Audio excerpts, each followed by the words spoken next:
और दोस्तों, मैं हूं देवनाथ पांडे और आप देख रही हैं BTF न्यूज़। आज फिल्म एक्टर गोविंदा को लेकर खबर आई कि गोविंदा सुबह 4:45 पर अपने घर से कहीं जा रहे थे या रिवॉल्वर साफ कर रहे थे, तभी अचानक उनके रिवॉल्वर से मिस फायर हुआ और गोली उनके घुटनों पर लगी, जिसके बाद गोविंदा को उनके परिवार वालों ने उन्हें हॉस्पिटल में एडमिट कराया। इस वक्त गोविंदा की हालत तो स्थिर बताई जा रही है, लेकिन गोविंदा जो 90 के दौर में सुपरहिट एक्टर हुआ करते थे और एक के बाद एक उनकी लगातार फिल्में उस वक्त रिलीज हुआ करती थी। आज गोविंदा की गोली लगने की खबर उनके पैरों में जैसे निकलकर सामने आई, वैसे ही उनके जो फैंस हैं आज भी हिंदुस्तान के अंदर देखने को मिलता है।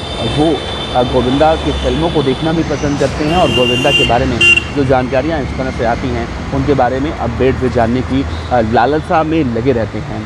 तो आज की इस वीडियो में मैं आपको बताऊंगा कि गोविंदा के पैरों में जो गोली आज लगी है, क्योंकि अलग अलग भ्रांतियाँ निकलकर सामने आ रही हैं। कोई कह रहा है कि इसमें किसी साजिश की वो आ रही है, तो कोई कह रहा है कि गोविंदा उस वक्त अपना जो सर्विस रिवॉल्वर था वो साफ़ कर रहे थे, लेकिन इसमें अलग अलग एंगल निकलकर सामने आ रहे हैं। तो एक एक बातें बहुत ही विस्तार से मैं आपको बताने की कोशिश करूँगा।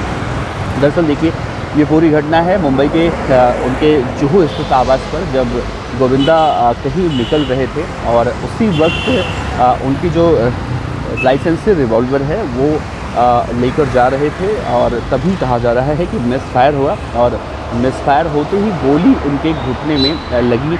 लेकिन कहीं ना कहीं इसे अब अलग दृष्टि से इसलिए भी देखा जा रहा है क्योंकि अगर किसी व्यक्ति के हाथ से मिस फायर होता है तो सबसे बड़ा सवाल ये है कि जो लाइसेंसी रिवॉल्वर गोविंदा की थी वो आखिर लोडेड कैसे थी, और जिस वक्त ये हादसा हुआ या ये घटना हुई उस वक्त वहाँ पर और कौन कौन मौजूद था। इन सब मामलों को लेकर अब मुंबई पुलिस जांच पड़ताल कर रही है और अभी शुरुआती दृष्टि से कुछ भी ऐसा निकल कर सामने नहीं आया है। लेकिन मुंबई पुलिस ने गोविंदा की जो सर्विस रिवॉल्वर है उनकी लाइसेंसी रिवॉल्वर जो है वो अपने कस्टडी में ले ली है और कहा जा रहा है कि अब पुलिस अलग अलग एंगल से जांच पड़ताल करने की कोशिश कर रही है।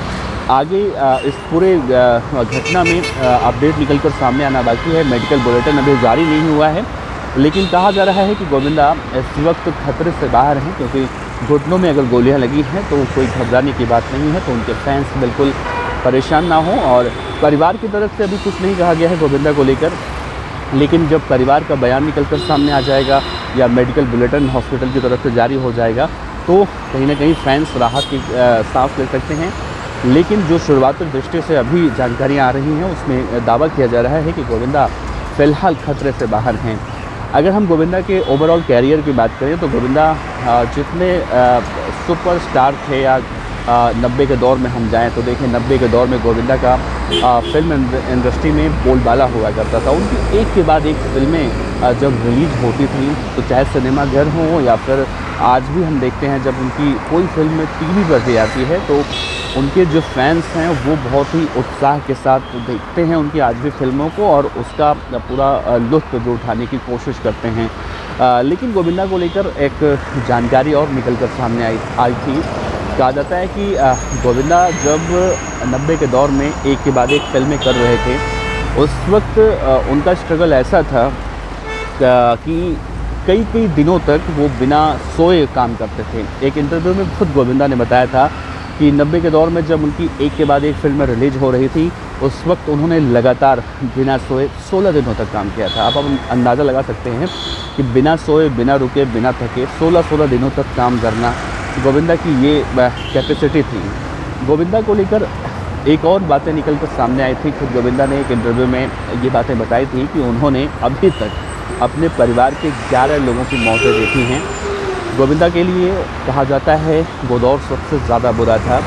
वो कहते हैं कि उनकी 4 महीने की बेटी थी, 4 महीने की बेटी को भी खो चुके हैं और उनके माता पिता और जो कज़न ब्रदर सिस्टर या फिर चाचा, तो पूरा घर में उनके ऐसे करीब 11 लोग ऐसे थे जो गोविंदा ने अपने आँखों के सामने उनकी मौतें देखी हैं।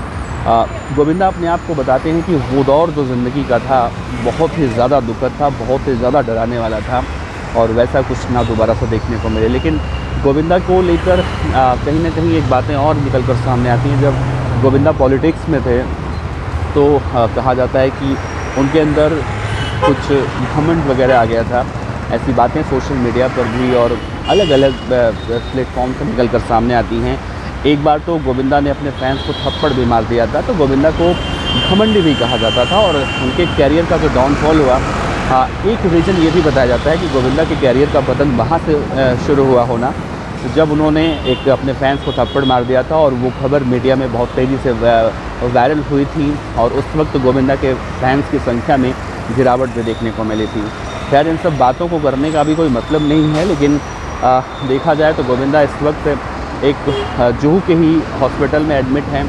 आईसीयू में इस वक्त वो रखे गए हैं और उनके परिवार के बयान का इंतज़ार किया जा रहा है। परिवार का बयान निकल कर सामने आएगा, उसके बाद गोविंदा के स्वास्थ्य को लेकर तमाम तरह की बातें जो अटकलें अभी चल रही हैं वो खारिज की जा सकती हैं।